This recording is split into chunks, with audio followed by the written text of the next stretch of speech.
I know you have a couple slides. Let's go. Okay, hey, do me a favor. Grab your book and hold it up and put it in the middle of the table and don't look at it during my thing. Not because I don't want you to follow along with what I'm talking about, but in case you might have peeked ahead, there's something I don't want to ruin it for you. Okay? So, it's in the room, so it's okay. So if you're one of those that needs to look ahead, that's so you will, fun. but try not to look ahead, okay? All right, so I'm Kim Spence. I'm a director from Las Vegas, and I started... Woohoo, Kimby! My very first show was May 28th of 1999. It was the Friday before Memorial Day. There were 20 people there. I didn't really know that you weren't supposed to have a party on a holiday weekend. So when your people say that they shouldn't have a party on a holiday weekend, don't tell them that. There were 20 people on my first party, so that was pretty cool. My career sales are 1.2 million, and the thing I'm most proud of is when I actually hit that $1 million. I set a goal, I think it was in January. Yeah. It was in January after the retreat, and I was going to have to do 50% more every month from January to June than I normally did. And so that was kind of a big deal. I was happy about that. So we've talked about step 1, seeing it. We've talked about step 2, owning it. And I got, it was funny when Heather said she thought that Barb picked the topic for her to talk about on purpose. I got the scarecrow, and it always makes do-do-do if I only had a brain. And so I was like,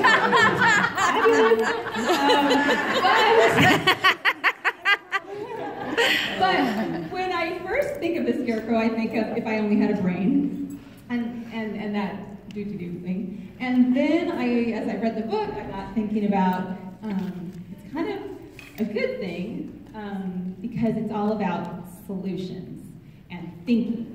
So scarecrow kind of gets a bum rap, but it's good. So we're on Solve It. So this is the main gist of solving it is about you creating your own way to move forward, your own way to overcome the obstacles you face in order to get what you want in life. So when you get to the solve it step, it is because you really want to achieve a challenging goal or solve a problem. Having a little faith that most problems can be solved is crucial to your ability to take this step above the line. This takes belief, this takes tenacity. It typically takes some real stick-to-itiveness to get where you want to go. And I'm sure many of us, and it's been referenced here, and if you've been in LEAD or LEAD Plus, you know about the 4 pillars. Sharon talked about that. And belief is the number 1 pillar that we have to work on.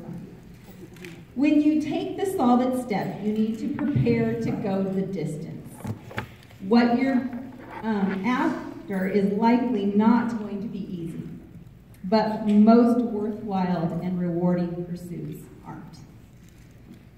When we pursue major goals, it takes resolve, persistence, and a huge amount of passion, another pillar, to find solutions to overcome the obstacles to make it happen. The solve it state of mind is a creative, as if my life depended on it kind of thinking. Thinking that brings solutions for challenges and obstacles that we often believe are outside of our control.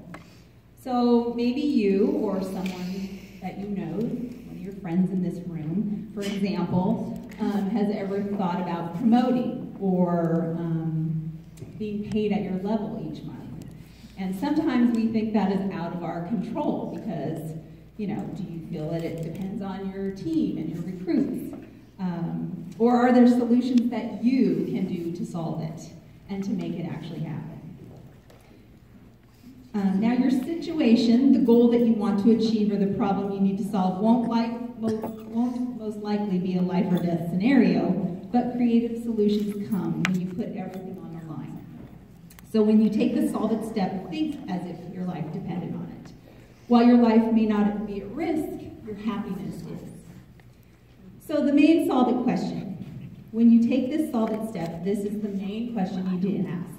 What else can I do? what else can I do, over and over is the key to making progress. Asking what else can I do forces you to drill down through any obstacles to find solutions. So I'm going to tell you a little bit of a story. It was May 31st, very important temperature. And it was about 4 p.m. and I had been working on earning TPC, excellence award in sales for the very, very first time. I had just finished closing my very last show, and I was about $600 short. And I sat there in my office, which I shared with my husband, Kevin, and I said, well, that's it. Just closed my last party, I'm $600 short away. I guess it's not going to happen. Guess I'm not going to earn it. I've called everyone. And Kevin, my dear sweet husband, said to me, without looking up, because we shared our desk, I guess you're right, too bad.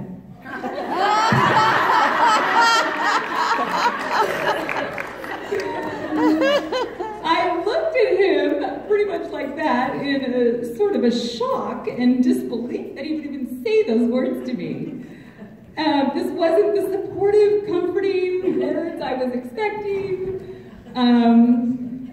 And the wonderful thing about my husband is that he knows me. And he then said to me, looking me straight in the eye, maybe you could call everyone else. So those were not the exact same words that are in this book, but they were his version of the solve it question, what else can you do? And although my life did not depend on it, I wanted it. And I was willing to keep coming up with something else's to make it happen. And I'm happy to report that I did. And I think I turned it in at 9:58. Okay, but I did. We're going to play a little game. Put that first one up. And if you've seen this before, don't share the answer. And if you peeked ahead, that's okay. So I want you to grab a blank piece of paper, and I want you to draw this small matrix of the 9 dots on your paper. And your challenge is to try to connect all of them with only 4 straight lines, never going through any dot twice, and without lifting your pen or pencil from the page. So go ahead and give it a shot. You need to draw 4 straight lines without lifting your pencil, and make sure you go through all the dots.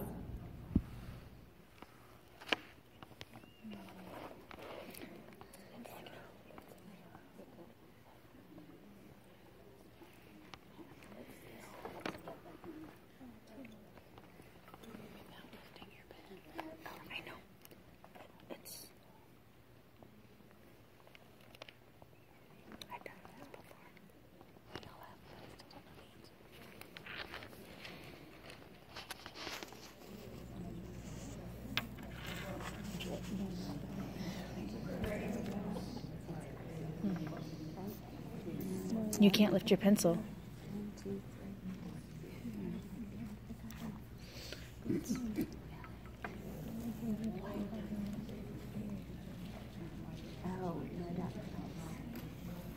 Okay, so were you able to solve it? No. Okay, so 90% of you are trying this for the first time. Maybe you didn't ever see it before. And 90% of people trying this for the first time won't be able to figure it out. Some of you have seen it before, and you easily solve it. And some of you have done it in the past, and it takes a few tries to, like your brain needs to kind of remember the trick of how to do it, sort of the way to do it, not really the trick. And others of you don't even try to solve it at all. So the lesson in this is not necessarily to actually solve it, but more to think differently about how to solve the problem. You must think outside the box in order to solve it. And you must try several times and in a lot of different ways. You must also take action.